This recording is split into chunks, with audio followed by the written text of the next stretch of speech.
ಶರಣು ಶರಣಾರ್ಥಿ ಎಲ್ಲರಿಗೂ ಹೆಂಗಿದ್ದೀರಾ. ನಾನಿವತ್ತು ನಿಮಗೆ ತೋರಿಸ್ಕೊಡೋಕೆ ಬಂದಿದ್ದೀನಿ. ಗೋಧಿ ಹಿಟ್ಟಿನಿಂದ ಬೆಲ್ಲವನ್ನು ಬಳಸಿ ತುಪ್ಪವನ್ನು ಬಳಸಿ ಹೇಗೆ ಗೋಧಿ ಹಿಟ್ಟಿನ ಉಂಡೆಗಳನ್ನು ಮಾಡೋದು ಅಂತೇಳಿ ತುಂಬ ಅಂದರೆ ತುಂಬ ಒಳ್ಳೆಯದು, ಆರೋಗ್ಯಕ್ಕೂ ಕೂಡ ಒಳ್ಳೆಯದು. ಹಬ್ಬ ಹರಿದಿನ ಅಂತಂದರೆ ನೀವು ಆರಾಮಾಗಿ ಮಾಡ್ಬೋದು, ಇದನ್ನ ಪೂಜೆಗೆ ಕೂಡ ಇಡ್ಬೋದು, ತುಂಬ ಚೆನ್ನಾಗಿರುತ್ತೆ.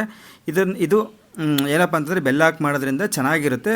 ನಿಮಗೇನು ಗೊತ್ತಿದೆ ಅಲ್ವ, ಸಕ್ಕರೆಗಿಂತ ಬೆಲ್ಲ ಸ್ವಲ್ಪ ಉತ್ತಮ ಅಂತೇಳಿ. ಹಂಗಾಗಿ ನೀವು ಒಂದ್ಸತಿ ಮಾಡಿ ನೋಡಿರಿ, ನಿಮಗೆ ಖಂಡಿತ ಇಷ್ಟ ಆಗೇ ಆಗುತ್ತೆ. ಇದನ್ನು ಮಾಡೋದು ಹೇಗೆ ಅಂತೇಳಿ ತೋರಿಸ್ಕೊಡ್ತೀನಿ, ಬನ್ನಿ. ಬರೀ ಇವಾಗ ಈ ಗೋಧಿ ಉಂಡೆ ಮಾಡೋದಕ್ಕೆ ನೀವು ಮೊದಲು ಏನು ಮಾಡಬೇಕು ಅಂತಂದರೆ ಸ್ಟವ್ ಹಚ್ಚಬೇಕು. ಇದು ಭಾರೀ ಮುಖ್ಯವಾದಂಥದ್ದು.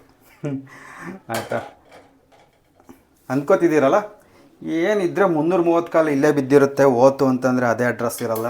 ಎಲ್ಲೋಗಿತ್ತೆ ಇಷ್ಟು ದಿನ, ಈಗ ಬಂದು ಉಂಡೆ ಕಟ್ಕೊಂಡು ಕುಂತೈತೆ ಅಂತ. ಒಂಚೂರು ಬ್ಯುಸಿ ಇದ್ದೆ, ಹಂಗಾಗಿ ಬರೋಕ್ಕಾಗಿರಲಿಲ್ಲ. ಅದಕ್ಕೆ ಇವತ್ತೊಂದು ತುಂಬ ಅಂದರೆ ತುಂಬ ಸಿಂಪಲ್ಲಾಗಿರೋ ಗೋಧಿ ಉಂಡೆ ಮಾಡೋದು ಹೆಂಗೆ ಅಂತೇಳಿ ತೋರಿಸೋಣ ಅಂತ ಬಂದಿದ್ದೀನಿ. ಈ ಒಂದು ಬಾಣಲೆ ಇಟ್ಕೊಂಡು ಸಣ್ಣೂರಿ, ಸ್ವಲ್ಪ ದಪ್ಪ ತಳ ಇರ್ತಕ್ಕಂಥ ಪಾತ್ರೆ ಇರಲಿ. ಇದೇ ಸಣ್ಣೂರಿನಲ್ಲೇ ಎಲ್ಲ ನಾವೇನು ಮಾಡ್ತಿದ್ದೀವಿ, ಇದೊಂದು ಗೋಧಿ ಉಂಡೆನ ಪೂರ್ತಿ ಮಾಡೋ ತನಕ ಈ ಊರಿನಲ್ಲೇ ಇರಬೇಕು, ಸಣ್ಣೂರಿನಲ್ಲಿ. ಯಾವುದೇ ಕಾರಣಕ್ಕೂ ದೊಡ್ಡೂರಿ ಇಡಬೇಡ್ರಿ. ನೋಡಿರಿ, ಈ ಕಪ್ನಾಗೆ ಒಂದು ಕಪ್ ಗೋಧಿ ಹಿಟ್ಟು ತಗೋತಾ ಇದ್ದೀನಿ.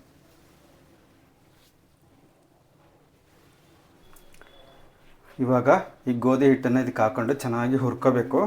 ಎಲ್ಲಿವರೆಗೂ ಹುರಿಬೇಕಪ್ಪ ಅಂತಂದರೆ ಕೈ ಬಿಡ್ಲಾರ್ದಂಗೆ, ಯಾಕಂದರೆ ಇದು ಹಿಟ್ಟು ಸೀಸ್ಬಾರ್ದು. ಹಿಟ್ಟನ್ನ ಇದನ್ನ ಸೀತು ಅಂತಂದರೆ ಉಂಡೆಗಳು ಚೆನ್ನಾಗಿ ಬರೋಲ್ಲ. ಹಿಂಗೆ ಕೈ ಆಡಿಸ್ಕೊಂತ ಬಣ್ಣ ಚೇಂಜ್ ಆಗುತ್ತೆ ಇದ್ರದ್ದು. ಅಲ್ಲಿವರೆಗೂ ಚೆನ್ನಾಗಿ ಹುರಿಬೇಕು. ಘಮ ಘಮ ಘಮ ಅನ್ನತ್ತೆ ಹಿಟ್ಟು, ಅಲ್ಲೇ ತನಕ ಚೆನ್ನಾಗಿ ಹುರಿಬೇಕು ಇದನ್ನ.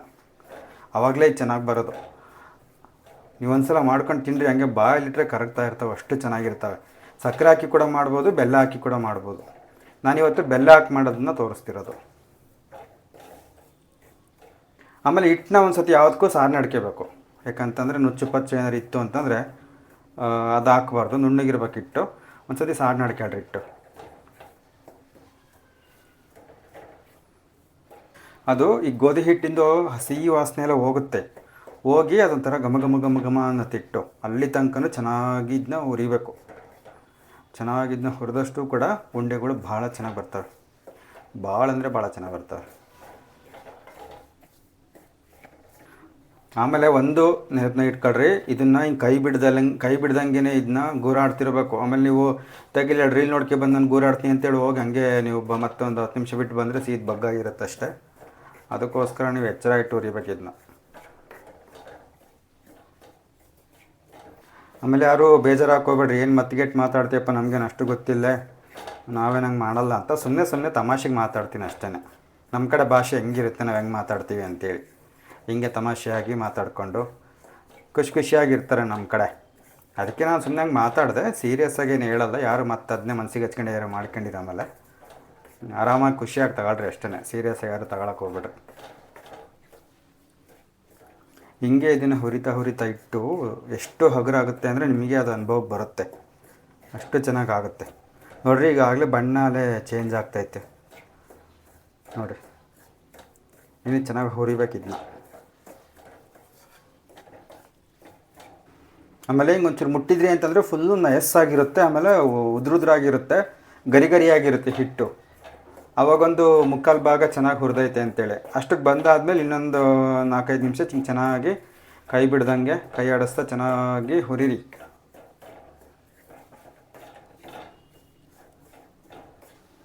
ಸರಿ, ಇವಾಗ ನಾನು ಸ್ಟವ್ ಆಫ್ ಮಾಡಿದ್ದೀನಿ. ಸ್ಟವ್ ಆಫ್ ಮಾಡಿದ್ಮೇಲೂ ಕೂಡ 1 ನಿಮಿಷ 2 ನಿಮಿಷ ಹಿಂಗೆ ಕೈ ಆಡಿಸ್ತಾ ಇರ್ತೀನಿ. ಯಾಕಂದರೆ ತಳ ಕಾದಿರುತ್ತಲ್ಲ, ಮತ್ತು ತಳದಾಗಿರೋ ಹಿಟ್ಟು ಬಿಡುತ್ತೆ. ಹಂಗಾಗಿ ನೀವಿಲ್ಲ ಅಂದರೆ ಇನ್ನೊಂದು ತಟ್ಟಿಗೆ ಹಾಕಿ ಕೂಡ ಬಿಡ್ಬೋದು. ಮತ್ತು ಇನ್ನೊಂದು ಯಾರು ಅದನ್ನ ರಂಕ್ಲು ಮಾಡ್ತಾರೆ ಅಂತೇಳಿ ನಾನು ಇದರಲ್ಲೇ 1-2 ನಿಮಿಷ ಹಿಂಗೆ ಇಷ್ಟೊತ್ತು ನಿಂತೀವಂಥದ್ದೇನೋ ಹೇಳ್ತಾರಲ್ಲ, ಆಗ ತನಕನೇ ಕಾದೀವಿ, ಆರು ತನಕ ಕಾಯಲ್ಲ ಅನ್ನಂಗೆ. ಮತ್ತೆ ಯಾಕೆ ಇನ್ನೊಂದು ತಟ್ಟೆ ಮಾಡೋದು ಅಂತ 1 ನಿಮಿಷ ಹಿಂಗೆ ಹುರಿತೀನಿ.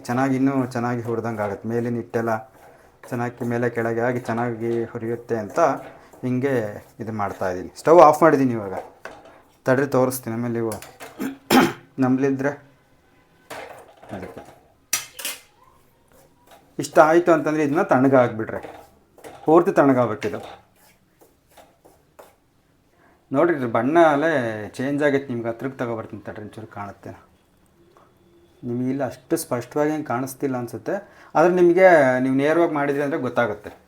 ಅದು ಬಿಳಿದೋಗಿ ಬಿಳಿದು ಬಣ್ಣ ಕಂದು ಬಣ್ಣಕ್ಕೆ ಬಂದಿರುತ್ತೆ. ಅದು ಪೂರ್ತಿ ಅಂತಂದರೆ ಪೂರ್ತಿ ತಣ್ಣಗಾಗಬೇಕು, ಒಂಚೂರು ಬಿಸಿ ಇರಬಾರ್ದು. ಇಲ್ಲಿ ನಾನು ಬೆಲ್ಲದ ಪುಡಿ ತಗೊಂಡಿದ್ದೀನಿ. ಇಲ್ಲ ನಿಮ್ಮ ಬೆಲ್ಲದ ಪುಡಿ ಇಲ್ಲ ಅಂತಂದರೆ ಮಾಮೂಲಿ ಏನು ಅಚ್ಚ ಬೆಲ್ಲ ಅಥವಾ ಉಂಡೆ ಬೆಲ್ಲ ಇರುತ್ತಲ್ಲ, ಅದನ್ನೇ ಒಂಚೂರು ತುರಿದು ಬಿಟ್ಟು ಹಾಕಬೇಕು. ಇಲ್ಲ ಎರೆದು ಈ ಥರ ಪುಡಿ ಮಾಡ್ಕೊಂಡು ತಗೋಬೇಕಾಗತ್ತೆ. ಅದನ್ನು ನೀವು ಏನು ಮಾಡಬೇಕು ಅಂತ ತೋರಿಸ್ತೀನಿ. ನಾನು ಇಲ್ಲಿ ಏನು ಮಾಡಿದಪ್ಪ ಅಂದರೆ 1 ಕಪ್ ಗೋಧಿ ಹಿಟ್ಟಿಗೆ ಒಂದು ಅರ್ಧ ಕಪ್ ಬೆಲ್ಲ ತಗೊಂಡಿದ್ದೀನಿ. ನಿಮ್ಗೊಂಚೂರು ಸಿಹಿ ಜಾಸ್ತಿ ಬೇಕಂದರೆ ಒಂಚೂರು ಜಾಸ್ತಿ ತಗೊಂಡ್ರೆ, ಒಂದು ಅರ್ಧ ಕಪ್ ತಗೊಂಡ್ರೆ ತೀರಲು ಜಾಸ್ತಿ ಅಲ್ಲ, ತೀರಲು ಕಮ್ಮಿ ಅಲ್ಲ, ಅತ್ಲಾಗೆ ಜಾಸ್ತಿನೂ ಅಲ್ಲ, ಇತ್ಲಾಗ ಕಡಿಮೆನೂ ಅಲ್ಲ, ನಂಗಿರುತ್ತೆ. ಚೆನ್ನಾಗಿರುತ್ತೆ ಈ ಥರದ್ದು. ಇದು ಇಷ್ಟು ಮಾಡ್ಕೊಂಡ್ರೆ ಅದೇ ಒಂದು ಸಿಹಿ ಒಂದು ಅವಣಿಗೆ ಹಾಕ್ಕೊಳ್ರೆ. ತೀರಾ ಸಪ್ಪಗಾದ್ರೂ ತಿನ್ನೋಕ್ಕಾಲಿವು, ಅದಕ್ಕೆ ತೀರಾ ಸಿಹಿಗಿದ್ರೂ ಕೆಲವರು ಇಷ್ಟಪಡಲ್ಲ ಅಂತ. ಅದು ಸಿಹಿ ನಿಮ್ಮಿಚ್ಛೆ. ಇವಾಗ ನೋಡ್ರಿ, ಇದು ಪೂರ್ತಿ ತಣ್ಣಗಾಗೈತೆ, ಒಂಚೂರು ಬಿಸಿ ಇಲ್ಲ ಇದು. ಇವಾಗ ಇದಕ್ಕೆ ಏನು ಮಾಡ್ತೀನಿ ಅಂತಂದರೆ ಬೆಲ್ಲದ ಪುಡಿ ತೊಗೊಂಡಿದ್ದೀನಲ್ಲ, ಇದಕ್ಕೆ ಹಾಕೋತಾ ಇದ್ದೀನಿ ಆಯಿತಾ. ಇದು ಹಾಕೊಂಡ್ಮೇಲೆ ಬೆಲ್ಲ ಮತ್ತು ಈ ಗೋಧಿ ಹಿಟ್ಟು ಹೊಂದಿಕೆ ಆಗೋ ಥರ ಹೀಗೆ ಮಿಕ್ಸ್ ಮಾಡ್ಕೊಳ್ರಿ.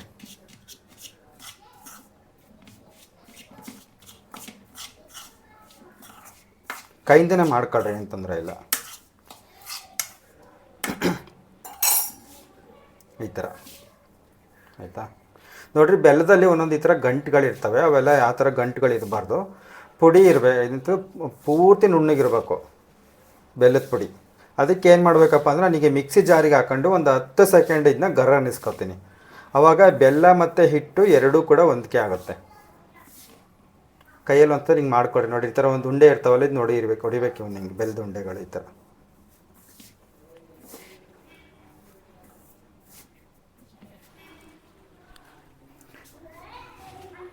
ಇಷ್ಟಾದಮೇಲೆ ಇನ್ನೊಂದ್ಸತಿ ಹಿಂಗೆ ಮಾಡ್ಕೊಳ್ರಿ. ಹಿಂಗೆ ನೋಡಿರಿ, ಹಿಂಗಂದರೆ ಪುಡಿ ಚೆನ್ನಾಗಿ ಹಿಂಗೆ ನೊರಿಬೇಕು. ಈ ಥರ ಗಂಟು ಇರಬಾರ್ದು. ಅದಕ್ಕೆ ಏನು ಮಾಡ್ತೀನಿ, ಒಂದು ಜಾರಿಗೆ ಹಾಕ್ಕೊಂಡು ಗರ್ನ ನಡೆಸ್ಕೊಬಿಡ್ತೀನಿ. ನೋಡಿರಿ, ನೀರಿನಂಶ ಏನು ಇರಬಾರ್ದು ಇದ್ರೊಳಗಡೆ ಆಯಿತಾ. ಇದಕ್ಕೆ ಹಾಕ್ಕೊಂಬಿಡ್ರಿ ಹಿಟ್ಟನ್ನು.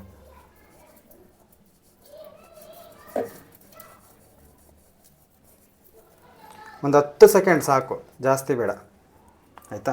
ಒಂದು 10 ಸೆಕೆಂಡ್ ಒಂದು ಹಿಂಗೆ ಗರ ಅನ್ನಿಸ್ಕೊಬಿಡ್ಬೇಕು. ನೋಡಿರಿ, ಇವಾಗ ಒಂದು 10 ಎಣಿಸ್ಕೊಬಿಡ್ರಿ ಅಷ್ಟೇ.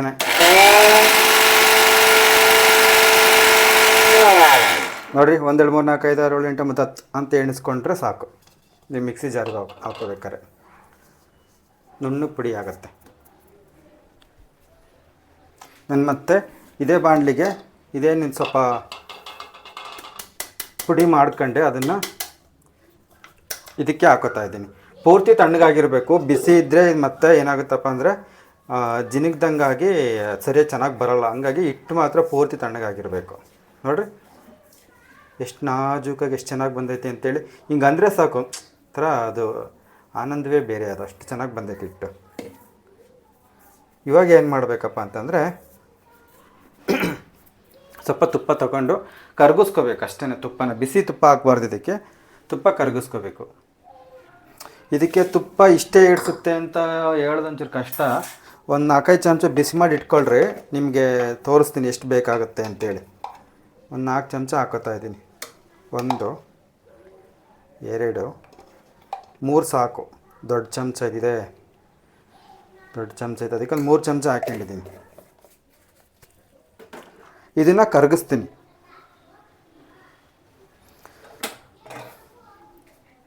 ನೋಡಿ, ತುಪ್ಪ ಸ್ವಲ್ಪ ಕರಗಿಸಿಟ್ಕೊಂಡಿದ್ದೀನಿ. ತುಪ್ಪನೂ ಕೂಡ ಅಷ್ಟೇ ಪೂರ್ತಿ ತಣ್ಣಗಾಗಬೇಕು. ಬಿಸಿ ತುಪ್ಪ ಯಾವುದೇ ಕಾರಣಕ್ಕೂ ಬಿಸಿ ತುಪ್ಪ ಹಾಕ್ಬಿಟ್ರಿ, ಪೂರ್ತಿ ತಣ್ಣಗಾಗಬೇಕು. ಸ್ವಲ್ಪ ಹಂಗೆ ಬಿಸಿ ಮಾಡಿದ್ರೆ ಸಾಕು, ಬಿಸಿ ಆಗೈತೆ ಅದು. ಇದನ್ನು ಕೂಡ ಅಷ್ಟೇ ಪೂರ್ತಿ ತಣ್ಣಗಾಗಿಬಿಟ್ಟಿದ್ದೀನಿ. ಅಷ್ಟೊತ್ತಿಗೆ ಒಂದು 2 ಏಲಕ್ಕಿ ಪುಡಿನ ಕುಟ್ಟಿದ್ದಕ್ಕೆ ಹಾಕ್ಬೋಣ. ಹಂಗೆ ಒಂಚೂರು ಏಲಕ್ಕಿ ಪುಡಿನೂ ಕೂಡ ಪುಡಿ ಮಾಡಿ ಇದಕ್ಕೆ ಹಾಕ್ತಾಯಿದ್ದೀನಿ ಈ ಥರ.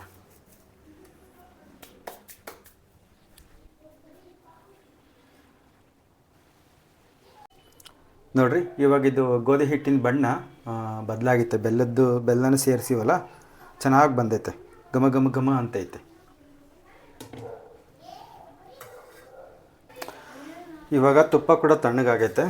ಇದನ್ನ ಏನು ಮಾಡಬೇಕಪ್ಪ ಅಂದರೆ, ಒಂದೇ ಸತಿ ಬಗ್ಗಿಸ್ಕೋಬಾರ್ದು, ಚೂರು ಚೂರು ಚೂರು ಚೂರು ಹಾಕಬೇಕು. ಇಷ್ಟಿಷ್ಟೇ ಹಾಕ್ಕೊಂಡು ಇದನ್ನು ಮೊದಲಿಗೆ ಏನು ಮಾಡ್ತೀರಾ ಅಂತಂದರೆ ಒಂದು ಚಮಚ ತೊಗೊಂಡು ಹಿಂಗೆ ಅಂದ್ಕೊಳ್ರಿ. ತುಪ್ಪ ಮಾತ್ರ ಒಂದೇ ಸತಿ ಹಾಕ್ಕೊಬೇಡ್ರಿ, ಸ್ವಲ್ಪ ಹಾಕ್ಕೊಂಡೆ ನೀವು ಉಂಡೆ ಕಟ್ಕೋಬೇಕಾಗತ್ತೆ.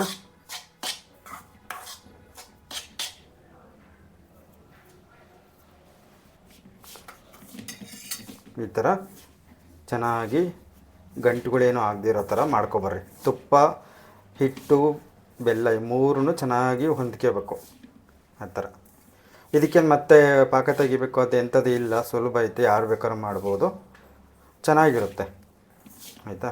ನೀವು ಹೊಸ್ದಾಗಿ ಮಾಡ್ತಿದ್ದೀರಾ ಅಂತಂದರೆ ಸ್ವಲ್ಪ ತುಪ್ಪ ಜಾಸ್ತಿ ತಗೊಳ್ರಿ ಅಷ್ಟೇ, ಏನು ಅವಾಗೇನು ತೊಂದರೆ ಆಗೋಲ್ಲ. ಇಲ್ಲಪ್ಪ ನಮಗೆ ತುಪ್ಪ ಸೇರಲ್ಲ ಅನ್ನೋಂಥವ್ರು ಒಂದು ಅರ್ಧ ತುಪ್ಪ ತಗೊಂಡು ಇನ್ನು ಮಿಕ್ಕಿದ ಸ್ವಲ್ಪ ಎಣ್ಣೆ ಕೂಡ ಹಾಕೋಬೋದು. ಎಣ್ಣೆದು ಅಷ್ಟು ರುಚಿ ಇರೋಲ್ಲ, ತುಪ್ಪನೇ ಚೆನ್ನಾಗಿದ್ದಕ್ಕೆ. ತುಪ್ಪ ತಿನ್ನೋದ್ರಿಂದ ಆರೋಗ್ಯಕ್ಕೆ ಒಳ್ಳೆಯದು, ಎಣ್ಣೆಗಿಂತ ತುಪ್ಪನೇ ಒಳ್ಳೇದಲ್ವ. ನೋಡಿ ಹಿಂಗೆ ಕಟ್ಟಿದರೆ ಉಂಡೆ ಬರ್ಬೇಕು, ಹಿಂಗೆ ನೋಡಿ ಇನ್ನೂ ಉಂಡೆ ಬರ್ತಿಲ್ಲ ಇದು, ಹಂಗಾಗಿ ಇನ್ನೂ ಸ್ವಲ್ಪ ತುಪ್ಪ ಹಾಕೋಬೇಕು.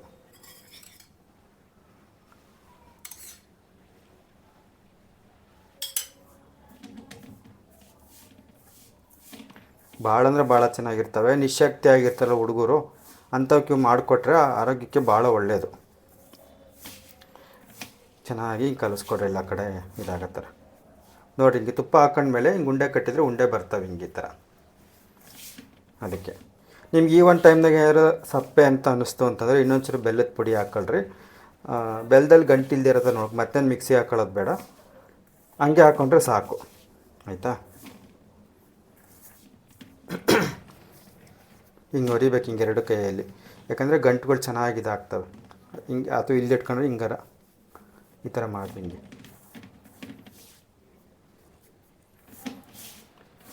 ಉಂಡೆ ಕಟ್ಟೋದು ಬಂದೈತೆ ಅಂತ ನೋಡ್ರಿ ಹಿಂಗೆ. ಇಲ್ಲ ಇನ್ನು ಸ್ವಲ್ಪ ತುಪ್ಪ ಹಿಡಿಯುತ್ತಿದ್ದು, ಇನ್ನು ಸ್ವಲ್ಪ ತುಪ್ಪ ಹಾಕೋಣ ಇವಾಗ.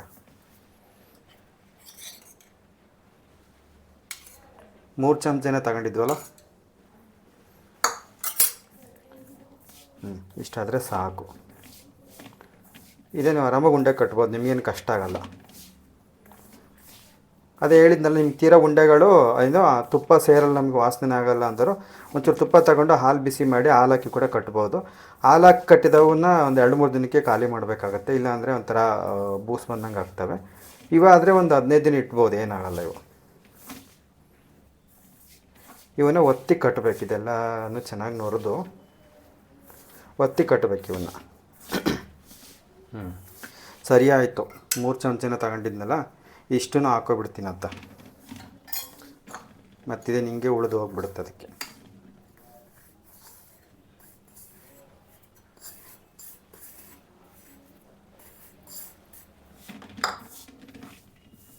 ಒಂದು 3 ಚಮಚ ತುಪ್ಪ ತಗೊಂಡಿದ್ದೀನಿ. ಒಂದು ಕಪ್ಪು ಇದಕ್ಕೆ ಒಂದು 3 ಚಮಚ ತುಪ್ಪ ಏನು ದೊಡ್ಡ ಮಹಾ ಏನು ಜಾಸ್ತಿ ಆಗಲ್ಲ, ಅದು ತಿನ್ಬೋದು ಅಲ್ವಾ. ನೋಡಿರಿ ಇವಾಗ ಉಂಡೆ ಕಟ್ಟ ಅದಕ್ಕೆ ಬಂತು.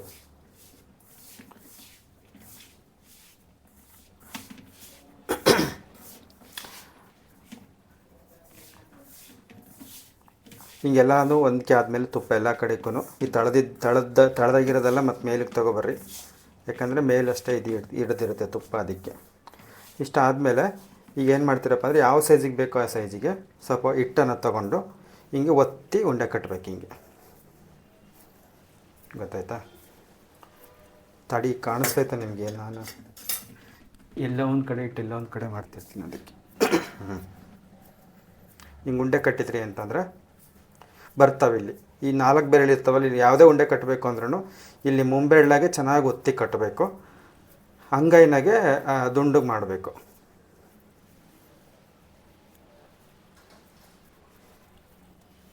ನೋಡಿರಿ ಕಾಣಿಸ್ತೈತೆ ನಿಮಗೆ,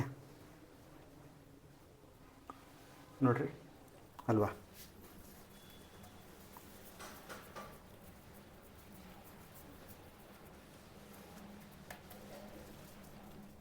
ಈ ಥರ ದುಂಡಗೆ ಮಾಡಿರಿ, ಹಿಂಗೆ ದುಂಡು ಮಾಡಿ ಇಲ್ಲಿ ಇಟ್ಕೊಳ್ರಿ.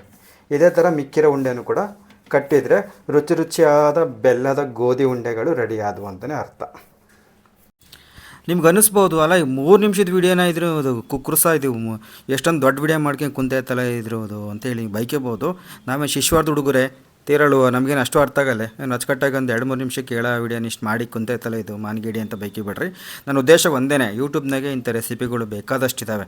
ನಮ್ಮವೆಲ್ಲ ಯಾವ ಥರ ಅವುಗಳ ಮುಂದೆ ನಮ್ಮದೆಲ್ಲ ನಿವಾಳಿಸಿ ಎಸಿಬೇಕು ಅಂತಲೇ ಇಟ್ಕೊಳ್ರಿ. ನನ್ನ ಉದ್ದೇಶ ಏನಪ್ಪ ಅಂದರೆ ಕಲಿಯೋರು 4 ಜನ ಆಗಲಿ ಅಚ್ಚುಕಟ್ಟಾಗಿ ಒತ್ತಟ್ಟಿಂದ ತೋರಿಸ್ಬಿಡೋಣ ಅಂತೇಳಿ ಒಂಚೂರು ನಿಧಾನಕ್ಕೆ ಎಲ್ಲದನ್ನು ಏನು ಬಿಡ್ದಂಗೆ ಒತ್ತಟ್ಟಿಂದ ಎಲ್ಲದೂ ಹೇಳ್ಕೆ ಬರ್ತೀನಿ ಅಷ್ಟೇ. ಅದೇ ನನ್ನ ಉದ್ದೇಶ. ದಯವಿಟ್ಟು ಯಾರು ಬೇಜಾರಾಗ್ಬಿಟ್ಟು ವೀಡಿಯೋ ದೊಡ್ಡದಾಯಿತು ಅಂತಂದರೆ, ನಿಮ್ಗೆ ಏನಾದರೂ ಟೈಮ್ ಇಲ್ಲ ಅಂತಂದರೆ ವೀಡಿಯೋನ ಓಡಿಸ್ಕೊಂಡು 2x ನೋಡಿ ನೋಡಿ, ಆಯಿತಾ. ಅದೇ ಒಂದು ಸ್ವಲ್ಪ ಹೊಸೊಬ್ರಿಗೆ ಅನುಕೂಲ ಆಗಲಿ ಅಂತ ನಾನು ಚೂರು ದೊಡ್ಡ ವೀಡಿಯೋ ಮಾಡ್ತೀನಿ ಅಷ್ಟೇ.